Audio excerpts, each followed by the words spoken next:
Bonjour à tous, bon midi. Merci d'être avec nous aujourd'hui. Aujourd'hui, on reçoit Guy Sauvageau, docteur Guy Sauvageau, qui est chercheur principal à l'Institut de recherche en immunologie et en cancérologie de l'Université de Montréal, l'IRIC, qui est professeur titulaire à la Faculté de médecine à l'Université de Montréal, qui est hématologue à l'hôpital Maisonneuve-Rosemont. Un grand fait d'armes de Guy aussi, c'est qu'il a obtenu son diplôme d'études secondaires avec moi en même temps au Collège Laval. Donc, pour tout déclarer, on a été des étudiants ensemble dans nos années d'adolescence. Guy est aussi très impliqué dans une entreprise il est fondateur scientifique, président, directeur général d'Excelterra, qui est une compagnie de biotechnologie qui développe des nouvelles méthodes de culture de cellules souches sanguines. Et je trouvais important, donc, à travers Guy aujourd'hui, d'avoir un échange parce que on l'a tous vu durant la pandémie. S'il y a une chose qu'on a réalisée tous ensemble, c'est évidemment l'importance de la santé, l'importance des sciences de la vie.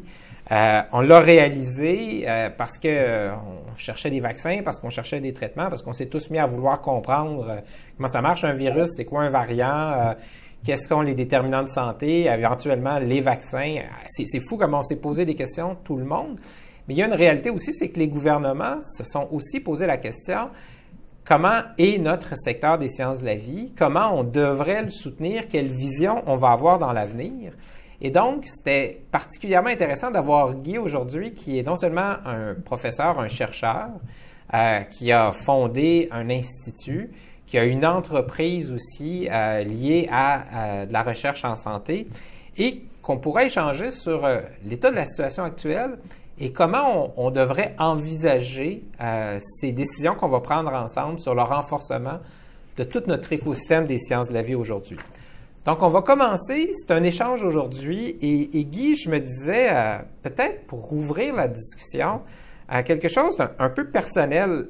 En 2003, ça fait maintenant 18 ans, là, ça ne te rajeunit pas, ni moi non plus, il y a la fondation de l'IRIC et quelque part, il y a quelque chose qui est un peu avant-gardiste et tu vas nous parler de l'IRIC, mais j'aimerais avant que tu me parles, toi, tes motivations, t'investir dans la recherche contre le cancer, fonder l'Institut. D'où vient cette décision, cette passion intérieure qui anime Guy Sauvageau? Ben merci Michel. Écoute, c'est une drôle de chose. Ça a commencé très très jeune dans mon cas. Je me souviens dès l'âge d'environ 12 ans là où on avait tous vu Terry Fox au pays se battre contre cette maladie-là et je sais pas si tu t'en souviens là quand on le voyait courir d'une province à l'autre à la télévision. Puis j'avais été extrêmement dérangé par ce problème-là. Puis, bon, déjà, la médecine était quelque chose qui m'intéressait beaucoup. Puis, je me souviens, et ça vaut ce que ça vaut, là, m'a dit, un jour, je vais contribuer à régler ce problème-là. Et on dirait que ça a démarré là, puis ça a toujours été avec moi. Et ensuite, bon, évidemment, j'ai fait ma médecine, j'ai fait ma spécialité en hématologie. Puis après ma spécialité, j'ai comme eu un petit vide où je me disais, bon, est-ce que je vais contribuer? Oui, évidemment, comme médecin, mais j'avais le goût de plus encore. Alors, je suis parti en Colombie-Britannique, à UBC, faire mon doctorat en biologie moléculaire. Et quand je suis revenu à Montréal, démarrer un laboratoire ici à l'IRCM, un centre de recherche extraordinaire ici à Montréal, mais un centre de recherche qui est très polyvalent, qui inclut plusieurs domaines de recherche, notamment le cancer, mais aussi des maladies cardiovasculaires et autres.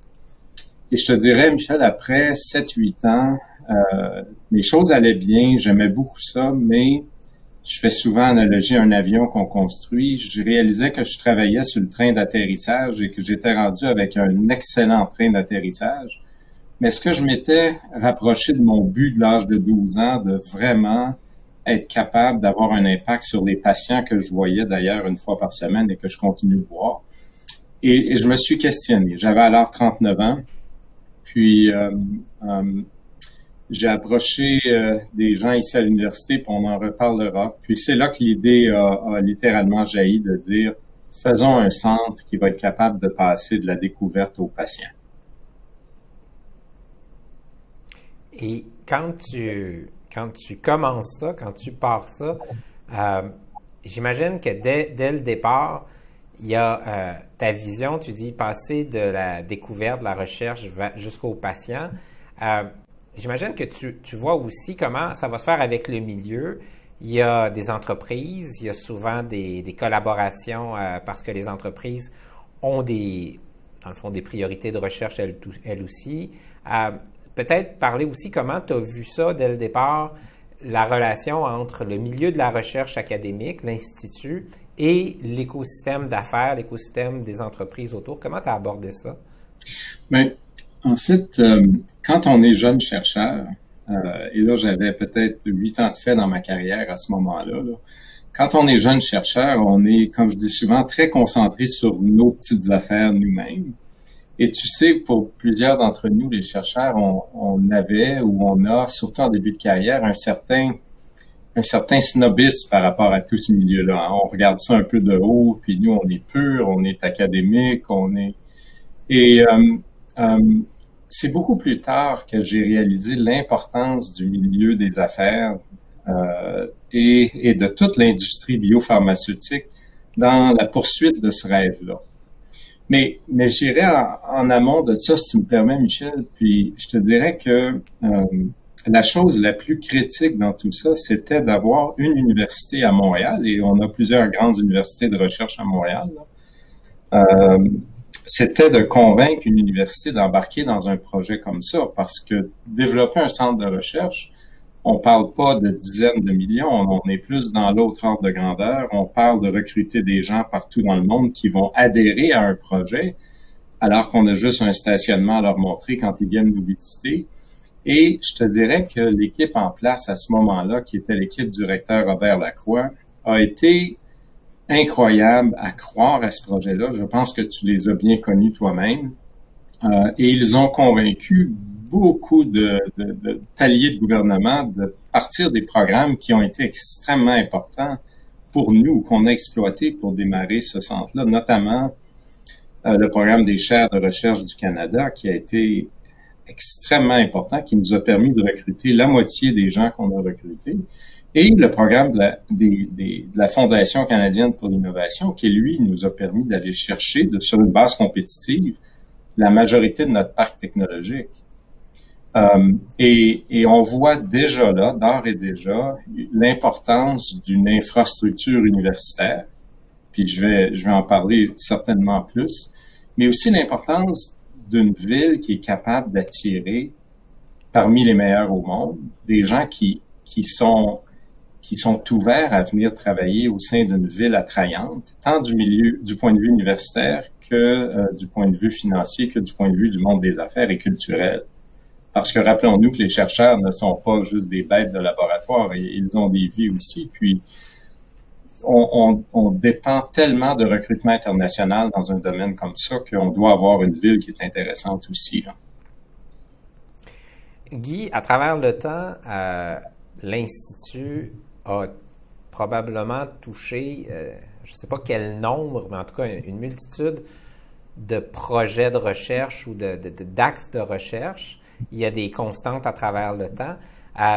Tu es encore chercheur. Comment tu évalues aujourd'hui les programmes de recherche? Où est-ce que tu dis, OK, sur celui-là, là, on est en train de gagner la Coupe Stanley, ou en tout cas, on est en train de transformer beaucoup, beaucoup de choses qu'on a beaucoup améliorées. Où sont les plus grands succès de l'Institut? En fait, les succès se mesurent, et c'est notre vie, nous, les chercheurs et tous les professeurs d'université, on est constamment évalués par les organismes de subvention, et etc. Et il y a plusieurs métriques en place. D'abord, et qui vont bien avec nos missions. On a une mission de recherche fondamentale, c'est-à-dire qu'on est uniquement axé sur le cancer, et il faut donc comprendre les bases génétiques et moléculaires de cette maladie-là. Et ça, il y a eu beaucoup de belles découvertes. Et ça, c'est assez facile. Quand on a une belle base d'identifier, on va la publier dans une revue d'impact. Et si les gens la lisent, l'apprécient et l'acceptent, à ce moment-là, ben, c'est un métrique facile pour une découverte fondamentale. Ensuite, et là, je vais rejoindre la première question que tu as posée. Ensuite, on doit commencer à se demander si la découverte peut avoir un impact au niveau de la clinique. Donc, il y a plusieurs de nos chercheurs qui ont été capables de prendre un projet puis de l'amener effectivement en études cliniques. Et dans lequel cas, on voit un autre métrique encore où on dit, bon, il y a un bien-être possible ici parce que on a amené de la recherche fondamentale en clinique, la fameuse recherche translationnelle. Mais peut-être encore plus difficile et plus important, c'est d'être capable d'avoir des découvertes initiales en clinique et là d'en faire un vrai médicament, qu'il soit sous forme d'une thérapie standard, donc un médicament qu'on prend par la bouche, ou d'une thérapie avec des anticorps ou des cellules, qu'on appelle la thérapie cellulaire. Et là, on est automatiquement pris à développer une infrastructure nouvelle qui, elle, a besoin de capitaux incroyables. On n'est plus dans des subventions académiques de l'ordre d'1 million de dollars. On tombe dans des subventions pour démarrer une biotech de l'ordre de dizaines de millions de dollars, voire de centaines de millions de dollars. Et c'est là où je reviens à ce que je mentionnais, c'est là où on comprend l'importance de l'industrie biopharmaceutique, l'importance des compétences complémentaires, l'importance des liens avec la pharma aussi. Et je pourrais donner un exemple assez concret des liens avec la pharma. Tu te souviens, quand j'étais à la tête de l'Institut, on se voyait à l'occasion, tu venais nous visiter, puis on était dans les années où l'industrie biopharmaceutique était un peu en difficulté. Les grandes pharma quittaient le Canada à ce moment-là et Montréal avait une concentration particulièrement importante. Puis tu m'en parlais souvent, puis il y avait une certaine inquiétude. Et on a même eu tout le monde un certain découragement à un moment donné. Mais souvent, les pertes amènent des opportunités. Et tu te rappelles peut-être qu'on avait, entre autres, une des pharma, Bristol Myers Squibb, au moment de son départ, il y avait un groupe de recherche assez exceptionnel ici à Montréal.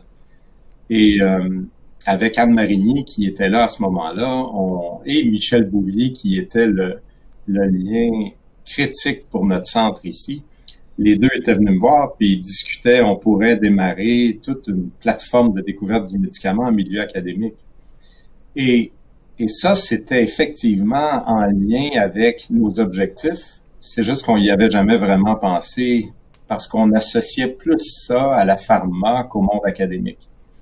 Et je dirais, Anne et Michel, au fil des années, et là, on est, je ne sais plus, quasiment 15 ans plus tard, ont développé une équipe extraordinaire. Et là, d'au moins 65 personnes, des chercheurs, des chimistes, des biologistes en découverte du médicament, ici au sein de notre institut. Et là, on a vu un phénomène contraire arriver, c'est-à-dire qu'on voit la pharma maintenant revenir, et cette fois-ci en collaboration, donc amener son expertise avec nous, mais prendre nos projets de recherche fondamentaux et développer des entités qui s'en vont en clinique. Et je pense à une, entre autres, avec une autre pharma, donc une deuxième pharma qui est maintenant arrivée ici, que Anne Marigny et Marc Terrien développent, et de molécules qui ont émergé ici, d'un projet qui a démarré ici. On parle d'avoir un impact sur, je dirais, peut-être plus que la moitié des cancers qui ont besoin de ce genre de traitement-là, qui est unique, cette chose-là. Et pas plus tard que ce matin, je voyais d'ailleurs un courriel m'arriver d'une troisième pharma qui voudrait maintenant s'impliquer dans cette fameuse entité de découverte du médicament. Donc, ma longue réponse, Michel, ici, je dirais que l'université a été extrêmement innovatrice et ça a commencé par l'équipe de M. Lacroix, mais tous les autres acteurs qui ont suivi ont été dans cette voie. Le gouvernement du Québec a été extrêmement innovateur. La Ville de Montréal, de contribuer comme ça, puis tu as été souvent impliqué dans plusieurs de nos développements. Et je dirais même, jusqu'à un certain point, le gouvernement canadien, où on a été chercher maintenant, je pourrais dire quelques centaines de millions de dollars en subventions pour amener ce projet-là, qui est un projet qui, évidemment, a amené des infrastructures extrêmement coûteuses et modernes qui ont besoin d'entretien. Hein, d'entretenir une Lamborghini, c'est pas le même prix que d'entretenir l'auto que j'avais jusqu'à tout récemment, pour ceux qui la connaissent. Mais il faut bien comprendre que tous les investissements qui ont été faits ici ont été faits par des gens qui ont cru à nous, qui ont cru en nous, et c'était pas évident, il y a 15 ans, quand on leur disait ça va arriver. Et aujourd'hui, c'est en train d'arriver, et il faut maintenant, c'est plus facile, mais là c'est le temps d'investir dans une boîte comme celle-ci, évidemment.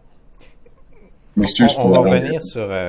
Non, c'est parfait. Puis d'ailleurs, on va revenir sur l'avenir et comment on peut s'assurer qu'on suit l'avenir. Mais il y a quelque chose, dans ce que tu disais, je trouvais que c'était très précieux. D'abord, je vais y aller dans mes mots, mais il y a quelque chose qui a été illustré, je pense, qui a été très important pour nous. On a vu un retrait des pharma pendant une certaine période. Et à ce moment-là, beaucoup de gens du milieu ont dit, on n'est pas en train de perdre notre expertise parce qu'on a des instituts de recherche très performants qui conservent ici des capacités et qui créent des liens avec ces grandes pharma.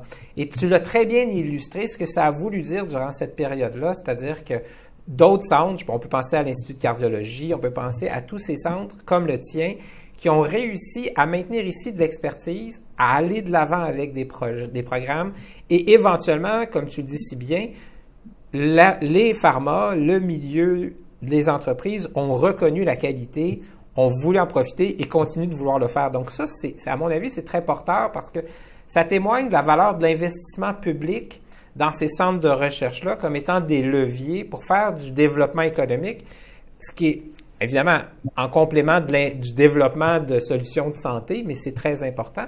Le deuxième élément, je trouve que tu dis qui est très important, c'est d'amener tout le monde à réaliser que d'arriver ultimement avec un médicament ou avec une thérapie, ça ne peut pas se faire uniquement par des instituts de recherche publics avec des hôpitaux. Ça doit se faire aussi par d'autres joueurs, dont des entreprises. Ça peut être des nouvelles biotech, ça peut être des nouvelles pharma en développement ou des grands joueurs. Sachant que c'est très coûteux, ça va probablement impliquer des grands joueurs. Et à travers tout ça, l'importance de tous ces fonds de recherche, ces concours de financement qui, du point de vue de vos programmes dans vos instituts, sont des espèces de bouffées d'air, de bouffées d'oxygène très, très, très névralgiques pour faire avancer cette science, éventuellement développer ces produits ou ces nouvelles découvertes qui vont intéresser le privé. Bref, je trouve que tu as amené ça du point de vue terrain d'une façon très claire. Je vais te poser une question champ gauche. On est dans une pandémie, ça fait 1 an. On l'a vu, plusieurs endroits, on fait bifurquer ou on fait pivoter certaines de leurs recherches ou certaines de leurs activités pour tenir compte de l'urgence. Je me posais la question, dans le cas de Lyric, est-ce que vous avez, en période de pandémie, changé certaines recherches ou mis l'emphase sur certains éléments en signant la pandémie, ou bien, puis là tu peux me le dire, regarde Michel, un institut sur le cancer, c'est quand même assez loin et on n'improvise pas dans la recherche, donc on a poursuivi sur notre aire d'aller. Comment ça s'est passé? Oui, là tu me connais depuis longtemps, tu sais que je suis le genre de personne qui a une idée, c'est difficile de me faire déroger de mon idée, puis on a eu évidemment à l'interne ce genre de discussion-là. Il y a quelques équipes de recherche qui pouvaient aider de façon significative parce qu'ils ont des infrastructures de recherche que d'autres n'ont pas. Et je pense à l'équipe de Mike Tyers ici qui a tout un... Bon, vous avez tous entendu parler du prix Nobel, du CRISPR, des 3 prix Nobel, des 3 co-récipiendaires du prix Nobel de manipulation génétique, là, CRISPR cette année. Mike Tyers a développé quelque chose d'assez spécial au Québec et il a évidemment senti le besoin d'aider à comprendre toute la génomique autour de cette maladie-là avec ça. Mais la plupart des chercheurs de l'Institut ici font partie d'une cohésion à essayer de lutter contre une épidémie qui est, soyons honnêtes, là, beaucoup plus impressionnante et je me souviens, qui est celle du cancer. Et je me souviens, il y a 15-20 ans, quand je te parlais de tout ça ici, je te disais qu'on est en épidémie, on a 6 à 7 millions de personnes année après année dans le monde qui meurent de cette maladie-là, qui décèdent de cette maladie-là, littéralement. Et je te disais, un jour, on va en avoir 10 millions, puis même moi, j'y croyais pas. Alors, quand on regarde les données de l'OMS de il y a quelques mois, cette année, on est à 10,2 millions de personnes dans le monde. Et ça, c'est année après année et en croissance, et évidemment un peu lié avec le vieillissement de la population. Les coûts économiques qu'on voit d'une crise comme la COVID, ils sont incroyables, mais très peu de gens ont réellement apprécié les coûts, je dirais, économiques, mais aussi les coûts humains et sociétaux du problème du cancer. Et je vais évidemment, puis les chercheurs qui sont ici, là, qu'on a recrutés, il faut bien le voir, sur une complémentarité. Et on les a recrutés sur très peu d'années avec des moyens assez originaux un peu partout dans le monde. Et si certains de ceux-là commencent à ne plus jouer leur rôle, parce qu'ils s'en vont dans toutes sortes d'autres champs d'activité, on sera plus capable de réaliser notre rêve de construire cet avion-là qui va nous amener à bon port. Et encore une fois, le cancer, c'est pas une maladie, c'est 300 maladies avec lesquelles on fait face. Et nous, on s'est attaqué à certaines de ceux-là. Et dans certains cas, on a des résultats concrets là, qu'on pourra parler. Donc, pour revenir pour une réponse très simple à ta question, c'est que effectivement, il y a des centres de recherche qui sont beaucoup plus adaptés à faire de la recherche en virus de ce type-là. Puis il y a même des spécialistes canadiens qui travaillent sur ce virus-là depuis plusieurs années. Et ce sont le genre d'individus qu'on veut qui travaillent sur un problème comme ça. Et quand vous avez un problème comme le cancer, ben c'est le genre d'individus comme nous que vous voulez avoir à vos côtés. Et je pense que s'il y a une chose que la crise actuelle a faite auprès des décideurs, c'est de les convaincre de ce que nous, on se plaint depuis, je dirais, quelques décennies maintenant, c'est de la diminution relative des subventions de recherche par rapport à l'accroissement incroyable des coûts de faire la recherche. Je vous dirais que une expérience ces jours-ci peut facilement coûter au laboratoire 50 à 100 000 $ d'un coup, là, une shot, alors qu'on ne voyait jamais ça avant l'ère de la génomique et des technologies qu'on appelle à haut débit il y a à peine 10 ans. Et donc, les coûts ont augmenté, les salaires ont augmenté, mais pas autant que les coûts du matériel de la recherche, mais le financement n'a pas suivi. Et j'étais extrêmement inquiet de voir si le budget fédéral, parce que la plupart de nos fonds d'opération proviennent du budget fédéral, de voir s'il y aurait une augmentation substantielle. Puis j'avoue que je creuse encore dans ce budget de je sais pas combien de centaines et de centaines de pages là, je vais continuer à essayer de me battre pour convaincre les deux paliers de gouvernement d'investir dans le domaine du cancer qui, rappelons-le, le Canada est un des 10 pays où la population est la plus vieillissante au monde. Peut-être on va revenir dans quelques minutes là, sur, dans le fond, qu'est-ce que les gouvernements devraient faire, évidemment, en présumant aussi que l'argent ou les budgets sont le nerf de la guerre. Mais juste avant, peut-être qualifier un peu ce que tu vois comme progrès possible sur certains types de cancers sur lesquels vous travaillez. Évidemment, l'idée n'est pas de dire est-ce que tu as une boule de cristal et que tu peux nous donner la date à partir de laquelle la thérapie va fonctionner, mais quand même, on le voit très bien, les espoirs sont immenses. Il y a eu des avancées, il y a tout le temps des avancées. Comment tu vois les prochaines années et les résultats qu'on peut anticiper si on y met les efforts et si, évidemment, si les solutions sur lesquelles on travaille fonctionnent, là, mais comment tu vois le rythme des choses devant nous? Écoute, c'est une question extrêmement intéressante, là. Il y a à peine 40 ans, 50 ans, on n'avait essentiellement aucun traitement contre cette maladie-là. Hein? Et dans la fin des années 60, début des années 70, on a commencé à mettre plusieurs médicaments ensemble qui ont été capables d'amener des gens en rémission et d'en guérir. On l'a vu dans des lymphomes, par exemple, donc des cancers des ganglions. On l'a vu d'une façon spectaculaire grâce à un nouveau type de drogue dans les tumeurs testiculaires. Rappelez-vous le cas de Lance Armstrong qui avait une tumeur testiculaire métastatique. Je me souviens plus si c'était au cerveau ou au poumon ou aux deux.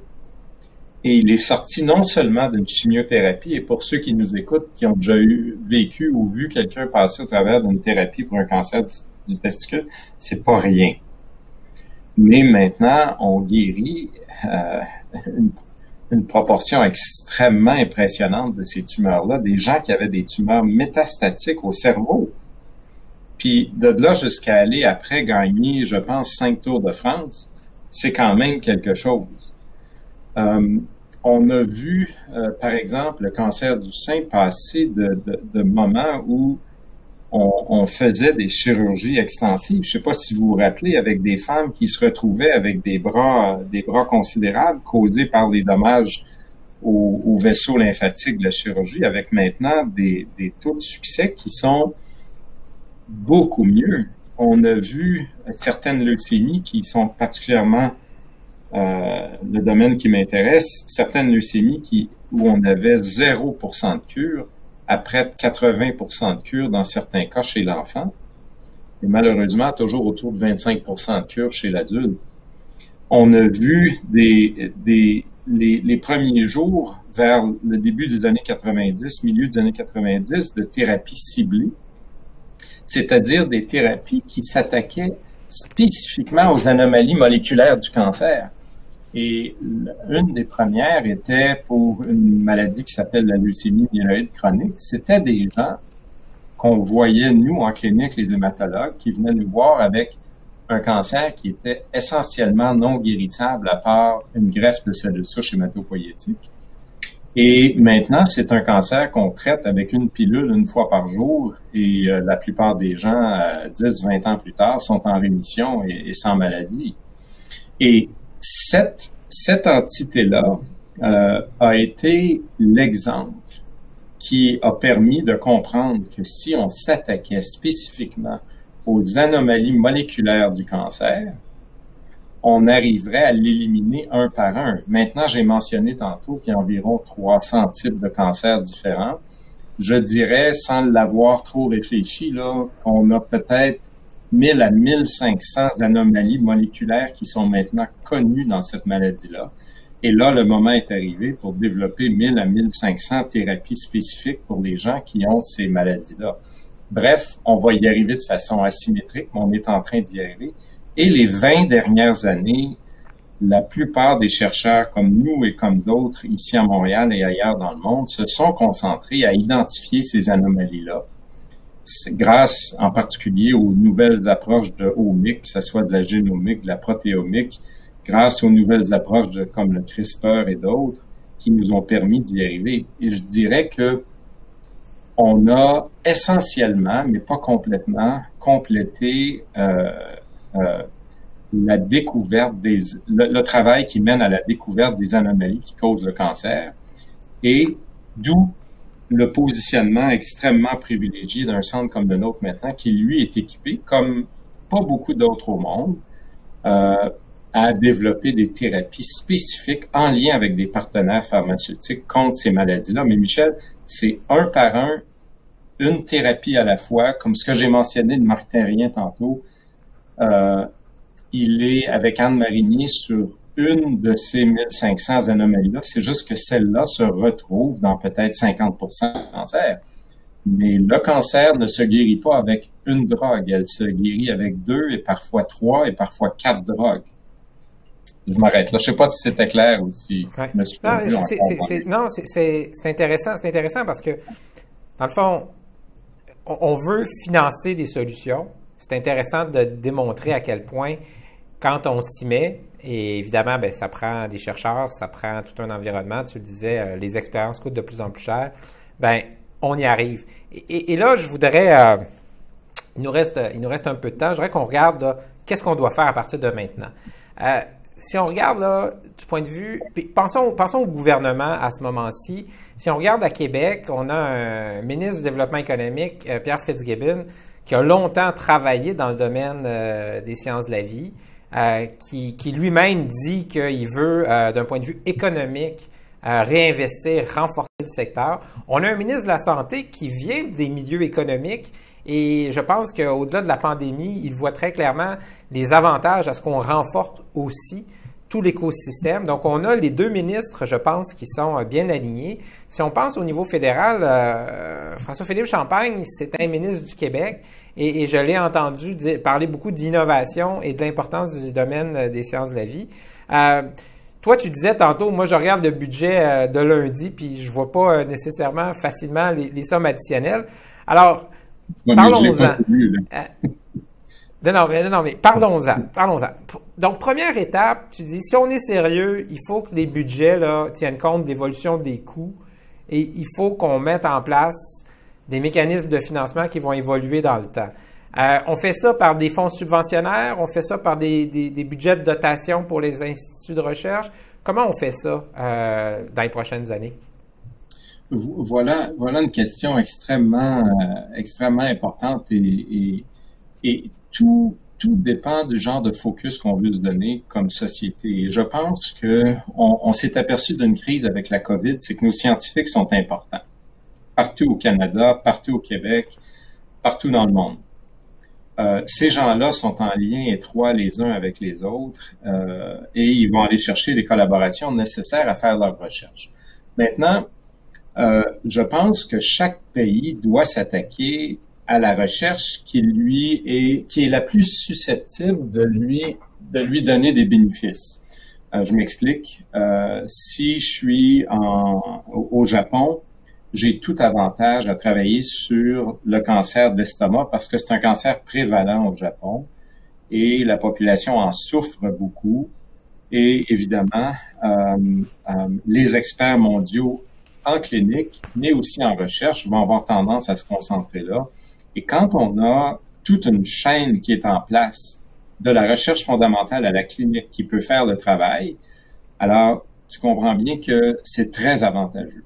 Au Québec, ici, au Canada, on est, comme j'ai mentionné, comme le Japon l'est aussi d'ailleurs, c'est un bel exemple pour ça, un peuple assez âgé. Le cancer est un problème extrêmement prévalent et important pour nous.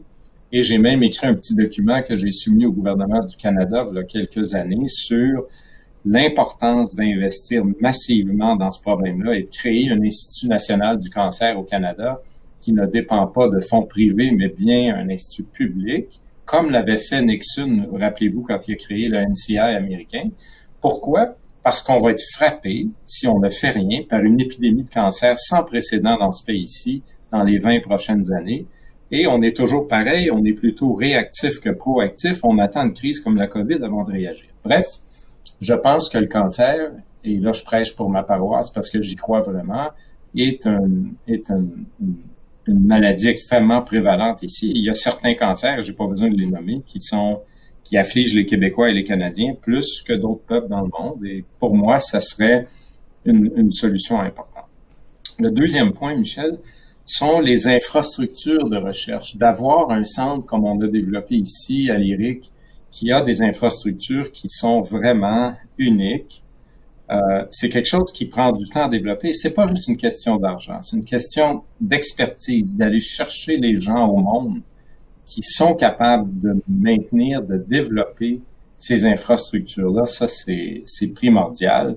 Et ça, c'est le genre de choses où il n'y a pas présentement de programme qui permettent de bien supporter ces infrastructures-là. Et finalement, c'est sûr que comme toujours, il faut investir dans ce qui marche et tant ici à l'Institut que dans d'autres centres de recherche québécois, il y a, et on a nommé tantôt l'Institut de recherche clinique de Montréal, on a nommé l'ICM et mon université sœur ici, McGill, a plusieurs beaux exemples de centres qui sont des centres de calibre international. Il faut investir dans ce qui marche. Il faut faire très attention à avoir des programmes qui font du saupoudrage, qui ne mènent à rien. Et comprenez-moi, c'est pas de la politique ici, là. On est en santé et on se bat littéralement jour après jour contre des maladies qui tuent le monde. Et encore une fois, je finis par l'analogie de la COVID, qui est un bel exemple. Les gens se sont mis ensemble, les gens ont investi. Et est-ce qu'on a bien investi au Canada en recherche sur cette maladie-là? Ben, je vous encouragerais à aller voir un des chercheurs que je connais bien, qui est pas au Québec par contre, qui a passé sa vie à faire ça. Puis je suis pas sûr qu'il y a eu beaucoup de fonds dans les années récentes parce qu'on a dit que les coronavirus, c'était moins intéressant. Je n'étais pas tout à fait du même avis que ces gens-là. C'est toujours difficile de voir venir les crises et d'avoir une approche extrêmement spécifique. Mais comme tu le dis si bien, s'il y a une chose qui est assez claire, ça s'appelle la démographie. Puis, comme tu le disais très clairement, s'il y en a une qu'on peut prévoir, c'est la prévalence des cancers qui sont déjà très présents, mais qui vont augmenter. Je voulais t'amener parce que tu as parlé des ressources financières. Tu as parlé des... Tu me permets ici... Vas-y. Oui, je suis tout à fait d'accord avec toi. La crise du cancer, on la voit venir. Comme on voyait venir la crise des maladies cardiovasculaires dans les années 70-80. Mais la crise de la COVID, je pourrais argumenter qu'on la voyait venir. Hein? On a été frappé par 2, 3 coronavirus, dont un au Canada. Je vous rappelle, le SRAS, là, 10 ou 15 ans, je me souviens pas. C'était épeurant à Toronto, ce qui s'est passé là. Et il y a eu 2 autres crises de coronavirus. On le voyait venir, mais encore une fois, on a tendance à ne plus écouter notre monde scientifique. On écoute l'homme de la rue pour toutes les questions. Et tu sais, moi, si vous me posez des questions sur le football, ben malheureusement, ça sera pas des bons conseils. D'accord. Ben justement, parce que je m'en allais là avec ma question, on a parlé des budgets, puis c'est nécessaire. Le nerf de la guerre, c'est l'argent. Je pense qu'en santé, c'est clair qu'il faut investir. Tu as parlé aussi des équipements, des infrastructures, les budgets d'entretien, mais les budgets aussi pour garder ça à jour. C'est pas juste d'entretenir, mais de faire en sorte qu'au fur et à mesure qu'il y a des nouveaux équipements. Je voudrais t'amener sur le talent, sur les gens. Et tu l'as bien dit, l'IRIC, c'est quoi? C'est un assemblage à travers le temps de talents spécialisés, complémentaires, d'équipes qui travaillent bien ensemble. Comment tu vois notre positionnement maintenant, puis dans les prochaines années, sur pas juste le maintien de ce bassin de talent, mais éventuellement l'enrichir? Est-ce que tu as l'impression qu'on est là où on doit être? Évidemment, l'argent était peut-être un facteur, mais il y a possiblement plus large que ça. Tu parlais d'un institut national, d'un centre national de recherche. Qu'est-ce qui fait qu'on peut continuer d'attirer cet assemblage de talents ici? Oui, en fait... le talent attire le talent. Et les équipes, comme on a développé ici, bien évidemment, c'est devenu relativement facile d'aller chercher des gens de talent. Mais il faut voir les 2 directeurs qui sont ici en place maintenant, là, Marc Terrien et Michel Bouvier, qui sont des visionnaires, des gens qui, je pense, voient maintenant... ce que je pourrais appeler une deuxième phase d'un centre comme celui-ci, c'est-à-dire une phase qui va lui permettre d'accomplir sa mission ultime, c'est-à-dire d'aller vers le patient. Et je pense que ça va être important, Michel, de leur parler directement, mais ce que je comprends de mes deux collègues, c'est que leur vision est littéralement de développer maintenant ou d'élargir l'unité de découverte du médicament développée par ma collègue Anne Marigny et d'en faire vraiment un centre canadien de haut calibre. Et peut-être, disons-le, on parlait souvent d'un rêve, Michel, Marc, Anne et moi, d'en faire peut-être un médicament Québec un jour, c'est-à-dire un centre qui va être capable de prendre ces découvertes fondamentales-là, des mécanismes que j'ai mentionnés tantôt, avec l'expertise du groupe de chimistes qu'on a été, je dirais pas volés à l'industrie, mais on est allé les chercher avant qu'ils quittent le Québec. Et cette expertise-là au sein d'un centre comme ici, de littéralement expandre ce centre-là ici et d'en créer un nouveau qui va être plus sur l'aspect de développer des nouvelles drogues et peut-être même, soyons honnêtes, là, s'il arrive des pénuries, parce que c'est pas juste dans les vaccins qu'on voit des pénuries. Hein. Je sais pas si ça fait pas la une, mais ça m'arrive très souvent en clinique qu'il y a plus de tel type de chimiothérapie disponible au Canada parce qu'on est vu comme un pays trop petit et plusieurs pharma ne s'intéressent pas à ouvrir des licences pour les vendre ici. peut-être d'éviter des pénuries comme ça aussi avec certaines expertises en production qu'on a localement ici. Donc, ce serait, je pense, le rêve qui est dans les cordes de mes deux collègues. Guy, dans mon histoire, à un moment donné, je suis passé par une organisation qui s'appelle Génome Québec, que tu connais bien. Puis à l'époque, puis ça fait longtemps, là, alors les choses ont évolué, mais à l'époque, il y avait ce concept de programme qu'on appelait PRIVAC, ça visait à faire en sorte que de la recherche se fasse avec le milieu académique, le milieu de la recherche et le milieu des affaires. Et il y avait donc des budgets, des subventions de recherche qui visaient à renforcer ces liens-là. Évidemment, ces programmes-là ont été multipliés, améliorés. Comment tu vois le rôle des fonds subventionnaires dans la stimulation de ces collaborations-là? Est-ce qu'il y a des choses qu'on devrait rajouter, qu'on devrait faire différemment pour accentuer ces collaborations? Écoute, Michel, une autre question extrêmement importante, puis la réponse c'est oui. Et j'ai réalisé au fil des années que effectivement l'adage de dire qu'on peut marcher et manger de la gomme en même temps est vrai, et un chercheur peut devenir un entrepreneur. Et je pense que dans certains cas, il doit devenir un entrepreneur parce qu'il peut être le meilleur véhicule pour développer un produit de recherche qu'il a eu la chance de trouver et d'amener à un certain niveau. Et d'avoir des fonds publics qui sont disponibles pour permettre à ces gens-là, et pas juste des fonds, je dirais même des expertises, c'est vraiment important. Par exemple, ici à l'Institut, on a développé il y a plusieurs années le fameux concept d'un centre de valorisation qui est intégré, qu'on a appelé IRICAR, par analogie à Québécois dans ce temps-là. Et ce centre-là est intégré avec les chercheurs et va leur permettre de complémenter des expertises dans le milieu de la biotech qu'ils n'ont pas, que ce soit du financement, que ce soit des conseils sur arriver à des approbations éventuelles, donc au niveau de la régulation, etc., etc. Et aussi d'aller trouver du financement, évidemment. Maintenant, avant d'arriver là, des programmes comme ceux que tu as mentionnés, nous ont extrêmement aidés pour développer notre petite compagnie Exceltera, qui maintenant est rendue à plus d'une vingtaine d'employés et qui est sur le bord de conclure un financement extrêmement intéressant. Et de garder le chercheur impliqué fait qu'on a tendance, évidemment, à garder la compagnie au Québec parce que le chercheur, son infrastructure est dans son université, dans son centre de recherche. Et ça devient un mariage qui est extrêmement intéressant puisqu'il peut passer l'IP de sa découverte vers l'industrie dans laquelle il contribue sans être nécessairement le dirigeant, mais dans lequel il contribue.